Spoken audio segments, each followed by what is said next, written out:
All right, continue our series of shaky front end problems with this 2007 Honda CRV. So I did notice it was leaking a little bit there, and the car still shakes. So the other thing that clues you in that you should not be able to do this, your outer tie rod and inner tie rod. See how it's moving? Yeah, very easily. I'm right-handed and it's on my left. So I did change the strut on this. I'm gonna actually attempt to change the wheel bearing and check out that video. I did do that, but the ones I bought from Amazon didn't line up properly, so I kept the old one there and I bought the dormant ones from your local automotive place. I did change the sway bar links. Also, yeah, if you haven't checked out already, you may not need new rack and pinion. You may just need the connector right there, which I did a video on that. Check out that video there. Save you tons of time, tons of headache, and that's all it was just that piece was leaking. And also I did change the ball joints on those. So in this video, we'll do the outer tie rods and we'll do inner tie rods. Pretty simple to do, and you can count the threads to make sure that the jam nut is properly aligned. You will need a front end alignment. I think Firestone in my local area offers for $150 US, so maybe it's different in your area, but it costs around that much, especially if you're messing with the tie rods and ball joints and wheel bearing and struts. Okay, so follow along. You can count the threads, or you can count the number of turns that this outer tie rod comes out. So I'll show you a couple ways. Here's one of them. So I'm gonna measure the threads, not count threads. I'm gonna measure the threads, and that looks about a little over half, so 0.5, 0.6 thread left in the back. So that tells me where the jam nut is where how much thread I have left on the outer tie rods compared to the inner tie rods compared to the outer tie rods. So 0.6 inches around there. And then we'll count the threads. We'll make a note this is the left outer tie rods. So 1A Auto, which is my local area in Massachusetts, I guess they're part of TRQ. Actually, they make TRQ videos. So here's their kit. I bought this kit. It came with the outer tie rod, inner tie rods. So let's see everything matches up before I take everything apart. And it comes with the new lock washer in the back for the inner tie rods. Right there. I don't know there's lubrications for it. I don't think it's necessary. It comes with new jam nuts there. And let's check out our outer tie rods. I'll show you the part number for the ones I have. You can take a screenshot of that. That's the outer tie rod. I mean, inner tie. That's the inner tie rod, and this is the outer. There we go. So the part number for that one is this one, and pretty cool. It comes with of course, the ball joint itself for the outer tie rods. It comes with new cotter pin and king castle, and same goes with this. So let's measure everything up. That's pretty close there. So let's say that's a success. And inner tie rod's gonna be way in there, so somewhere around there. And the kit also comes with boot and stuff like that for your, they call it bellow boots. We'll reuse the clamp here. We'll put a new snap bellow boot on there. There's a whole bunch on Amazon. There's a bunch on Honda website. They're cheap. They're like $5 US. So I'd rather use that than some tie strap. There are those people out there that use a regular nylon tie strap. So this is a 19 millimeter King Castle, which I lost my cotter pin because this car's old. So that's gone. We're going to take out this 19 millimeter. We would hit it with impact. We'll take the jam nut off, and this special tool from Orion, you can get it from Amazon. I'll leave the link in the description below. By the way, you use the link in the description below to help support the channels. You're able to put a socket in there and take out the thread on the inner tie rods, and it clamps onto here. I'll show you when I put it all together. So to take out the jam nut is 24 millimeter, and then the outer tie rod's 19 millimeter.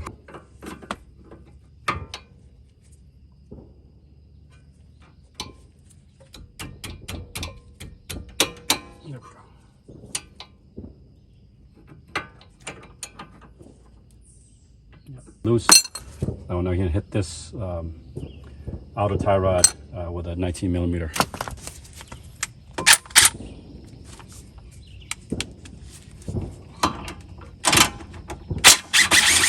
You can hit it with the hammer here, hit it with the steering knuckle, and this will pop out. All right, so once the outer tie rods are out, you can see the jam nut's still there. And we'll measure again just to make double sure. But there's a clamp here, you're gonna remove that. Like so. There we go, we're gonna reuse this clamp. Leave that there for safekeeping. So, these are bellow clamps, and this is a OE version of it. I know people use zip ties, but I'm not gonna use that. So it looks like that, right there. So to release that, I'll show you the next clip. Supposedly you cannot reuse it, so once you use it, it's gone. So I'm gonna replace it with the OE one, and here it is. The way this works is it locks in on these channels here, and to get tighter it goes in between that channel. I'll show you with one hand. See, so that's released. So it catches up here so you get tight as you want. So you close it, it's gonna go like this. It catches that. If you want to get smaller than that, we'll pop that off in a second. See, you caught in the second notch. That's it. Here's the tool I'm talking about. This is from Orion Motor Tech. One of the go-to tools that people that work on cars a lot, they know what I'm talking about. Pretty cool stuff. Got this from Amazon. It's got standard and metric. And just based on the tie rod alone, here's the replacement from TRQ. Probably is a 29 maybe? Let's give that a shot. Kind of goes on like that. No, so it doesn't fit. It's not a 29, let's try a 32 and a half. Just presetting it that way when we get in there, we'll have to worry about that thing. Don't worry about how it fits. So there it is. So that's perfectly. So it's a 32 and a half for my car. So once you figured out the size, so it goes on like this, and you grab your tool. See these slots? They're gonna go in here, in these ear pieces. So just as for demonstrations, this will be inside the car. So for demonstration purposes, don't let go of this because it's gonna slide through. And it's a 1/2-inch drive on the back side there. So it goes in, like so. Here's your key lock. Line this up to these earpiece here. There, and then you lock it in with this channel lock here. This channel lock. So watch, I'm gonna lock it in.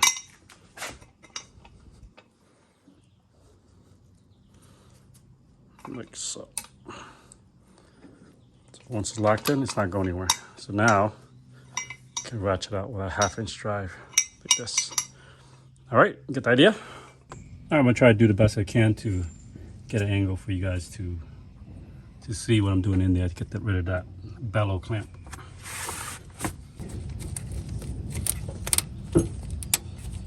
There it is. So once it's broken, you cannot reuse it.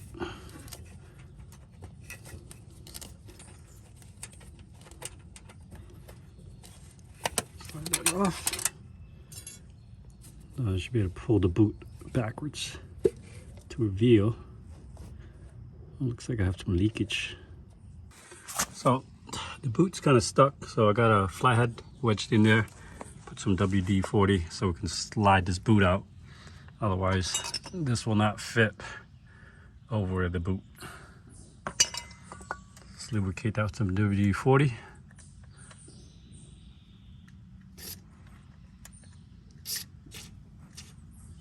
We'll hopefully slide it out. So I should not be able to do this with ease. So I don't think that's power steering fluid that's leaking. I think it's just the grease from the inner tie rods. So that's the seal back there. which we're not going to mess with. So there's a clip that holds this tie rod in. You're going to have to bend it backwards first, right here. I'll point to it. So it's pinched downward, just like on a CV joint. They bend it downward so it doesn't vibrate out. You're going to have to bend it that way to come out. So the sharp edge goes inside the car. So when I'm bending out inside the car, you'll see is normally this gets bent this way when we're all done secured. That way this doesn't vibrate out.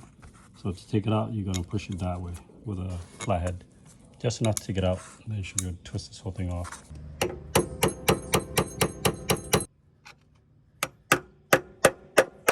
Yeah. 33.6. Use our Orion tool, like so. Line everything out, then we'll lock it in.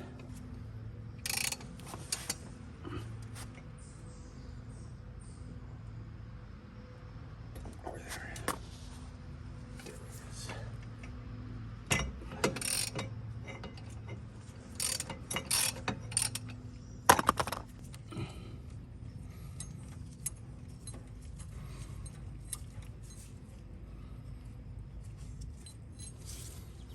So here's where I peen back. You saw me banging on to unlock the tool, but this is very loose. Look at that. 2 fingers. That's not a good thing. So that's it. To put it back is the reverse. Once you're done putting these locking straps in, you want to bend it back this way. So the tail sits on this recess right here. Rubber gasket I'm going to replace. I did get it from Honda. I'll show you the part number for that. I'm going to replace it. When you put the new gasket in, if you're going to change that, there is a little recess, stops it from moving any further. You can capture that on camera. See that little recess there? So it stops it from going any further as far as putting a new gasket in. And I like to use genuine Honda power steering fluid. Kind of lubricate the gasket, and then we'll put it in. There. And it stops it from going any further. So once you bottomed out, that means you're good to go. And here's a new locking one. This is from TRQ. And I have it facing with the recess inward toward this recess here. And right there. All right, so gasket's in, right behind it. And locking washers in. And same thing, I'm gonna use some power steering fluid. I'm gonna lubricate the back of this, and then we'll stick it in there. Here's the reuse clamp, and here's our new bellow clamp.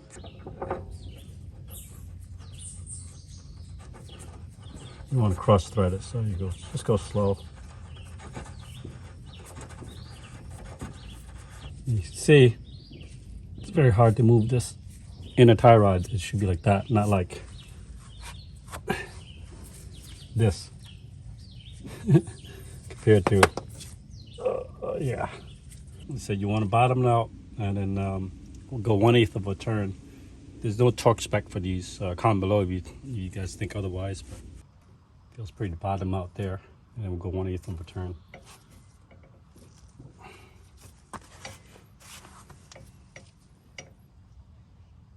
And out. Now, since that's bottomed out, we will lock in our new washer now.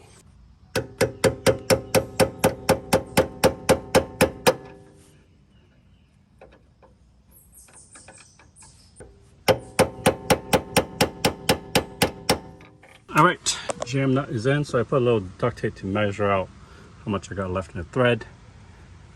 Boot is in. I ended up not being able to put the bellow clamps on there, so I ended up with regular chide straps.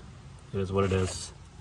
I do have to get this car aligned. I have an appointment at 5 o'clock, so I don't want them to close on me. So I'm going to try to hurry up, put this back together. I may not film the rest of it, but you get the idea. Just put it back in reverse, and then we'll jump on the other side, and then it'll be the same thing, but opposite side. All right, I'll put that together. So tie rod's in, and got to realign. Of course, you have to get it realigned. Even though you count the threads and measure and all that, Still not gonna be accurate. Even when I was driving, it was like tilt to the right a little bit. So Firestone, if you have it in your area, they do it for $122 US dollars. So pretty easy. I'd rather just pay someone the $100. I know it's a cost-saving channel, but sometimes I'd rather just have somebody do it for you. But if you like this kind of content, go and subscribe to the channel. Appreciate everybody watching these videos and enjoy the summer. So it's green out here now. All right.